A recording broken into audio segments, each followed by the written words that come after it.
Hi friends, welcome to Salem Padma சமையல்.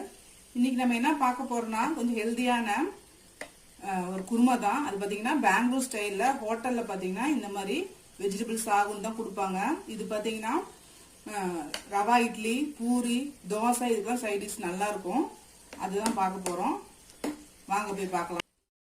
இப்போது first அந்த குருமாவுக்கு காய்கறியெல்லாம் வேக வச்சுக்கலாம்.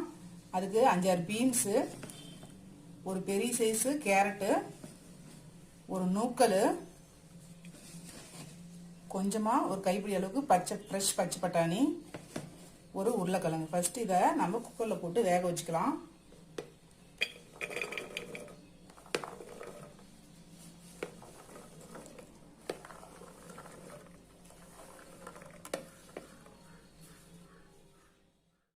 இப்போ இதில் கொஞ்சமாக மஞ்சள் பொடி,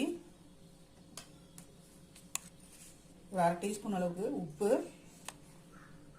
போட்டு தண்ணி காய் மூழ்கிற அளவுக்கு ஊற்றினா போதும். பாருங்க, இந்த அளவுக்கு இருந்தால் போதும். இப்போ இதை க்ளோஸ் பண்ணி ஒரு விசில் வச்சு எடுத்துக்கலாம்.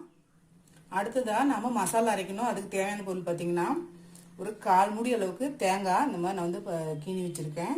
ஒரு சின்ன துண்டு இஞ்சி, ஒரு 5-6 பல்லு பூண்டு, 2 பச்சை மிளகாய், ஒரு பட்டை, 4 லவங்கம், 1/2 டீஸ்பூன் கசகசா, 1/2 டீஸ்பூன் சீரகம், 2 டேபிள் ஸ்பூன் பொட்டுக்கடலை, 1 டீஸ்பூன் அளவுக்கு மல்லித்தூள், அதுக்கப்புறம் கொஞ்சமாக புதினாவும் கொத்தமல்லியும்.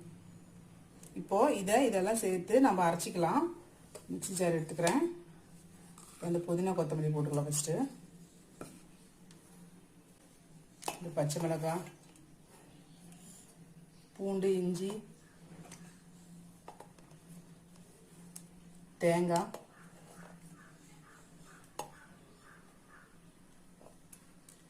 பொட்டுக்கடலை,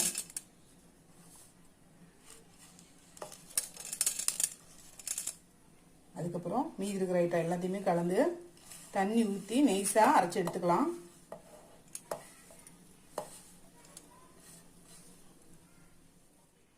பாருங்க, கடாயில் வந்து நான் வந்து 2 டேபிள் ஸ்பூன் அளவுக்கு எண்ணெய் ஊற்றி வச்சிருக்கேன். இப்போ 1/2 டீஸ்பூன் கடுகு, 1 டீஸ்பூன் உளுத்தம்பருப்பு போடுறேன்.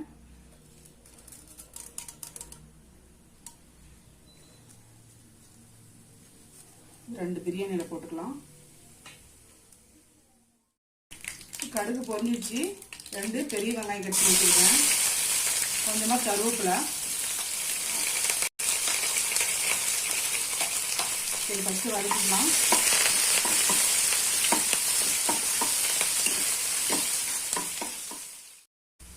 வெங்காயம் வதங்கிடுச்சு. இப்போ தக்காளி போட்டுக்கலாம். நான் பெரிய சைஸு பெங்களூர் தக்காளி 1 பெருசாக போட்டிருக்கேன். உங்களுக்கு பெங்களூர் தக்காளி கிடைக்கல, நாட்டு தக்காளினாக்கா கொஞ்சம் மீடியம் சைஸாக போட்டுக்கலாம். இல்லை புளிப்பு ஜாஸ்தியாக இருந்தால் நல்லா இருக்காது. இது நல்லா வதக்கிக்கலாம். ஒரு 2 நிமிஷம் வதங்கினா போதும். இப்போ தக்காளி வதங்கிடுச்சு. இப்போ நம்ம இந்த வேக வச்ச காய்கறியை தண்ணியோடய ஊற்றிக்கலாம்.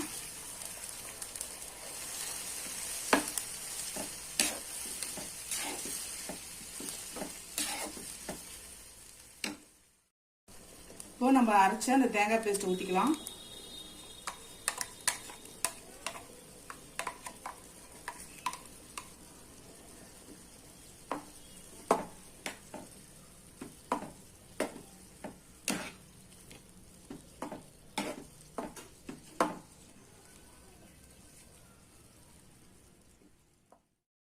இப்போ இதில் கொஞ்சமாக தண்ணி மிக்ஸி கழுவி ஊற்றிக்கலாம்.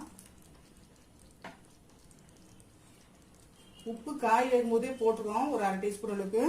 இன்னும் கொஞ்சம் நம்ம டேஸ்ட் தகுந்த மாதிரி போட்டுக்கலாம். இப்போ இது ஒரு 5 நிமிஷம் கொதிக்கட்டும். இதுக்கு நம்ம பச்சை மிளகாய் 2 தான் போட்டிருக்கோம். உங்களுக்கு காரம் என்ன வேணும்னா இன்னும் சேர்த்து கூட போட்டுக்கலாம். இது வந்து கொஞ்சம் மைல்டாக இருக்கும் 2 பச்சை மிளகாங்கிறது. இது ஒரு 5 நிமிஷம் கொதிக்கட்டும். இப்போ பாருங்க, நம்ம கிரேவி ரெடி ஆயிடுச்சு. இப்போ ஸ்டவ் ஆஃப் பண்ணிடலாம். அவ்வளோதாங்க, நம்ம பெங்களூர் ஸ்டைல் வெஜிடபிள் கிரேவி ரெடிங்க. இப்போ பாருங்க, நம்ம செஞ்ச Bangalore style vegetable saagu ready ஆயிடுச்சு. இது பார்த்தீங்கன்னா சூப்பர் டேஸ்ட்டாக கொஞ்சம் ஹெல்த்தியாகவும் இருக்கும். ட்ரை பண்ணி பாருங்க. இந்த வீடியோ உங்களுக்கு பிடிச்சிருந்தாக்க லைக் பண்ணுங்க, ஷேர் பண்ணுங்க, கமெண்ட் பண்ணுங்க.